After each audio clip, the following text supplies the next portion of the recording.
तो नमस्कार दर्शक मित्रों। तो जो कालू भाई के पड़ोसी हमारे साथ जुड़ गए हैं, तो हम उनसे कुछ सवाल पूछेंगे, लेकिन उनको भी हिंदी नहीं आती, तो हम उनको गुजराती में सवाल पूछेंगे।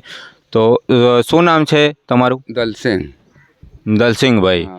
તો દલસિંહભાઈ, આમનું જ્યારે અન્નપૂર્ણા મુહિમની સેવા એમને જ્યારે સંતરામપાલજી મહારાજના શિષ્યો દ્વારા નથી મળી, એના પહેલાં દાદાની પરિસ્થિતિ કેવી હતી? પહેલાંની પરિસ્થિતિ બહુ હલકી હતી। અત્યારે હવે જે સંતરામપાલજી મહારાજ આપણને અન્ન આલે છે તો ખાવા પીવાનું સારું છે અને એમની સેવા બી સારી થાય છે અને ભગવાન જેવા દાદા છે, બરાબર છે। बराबर। तो उनका ये कहना है कि पहले उनको बहुत तकलीफ रहती थी, खाने का भी प्रॉब्लम रहता था, किसी से मांगने की ज़रूरत पड़ती थी पैसा और सब कुछ, और अभी कुछ मांगने की ज़रूरत नहीं पड़ती और शांति से दादाजी जीवन गुजार रहे हैं। तो बीजो सवाल तमने के जो संतरामपालजी महाराजे अन्नपूर्णा मुहिम जे चलावी छे एना विषे तमे शुं कहेवा मांगो छो?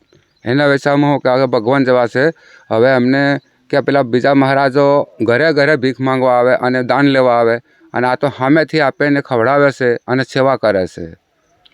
तो उनका ये कहना है कि जो सब साधु है और जो बाबा है वो घर घर मांगने आते हैं, लेकिन संतरामपाल जी महाराज एक अन्नपूर्णा मुहिम के तहत सबको घर घर राशन दे रहे हैं, तो वो खुद भगवान जैसे है ऐसा बोल रहे हैं उनके पड़ोसी।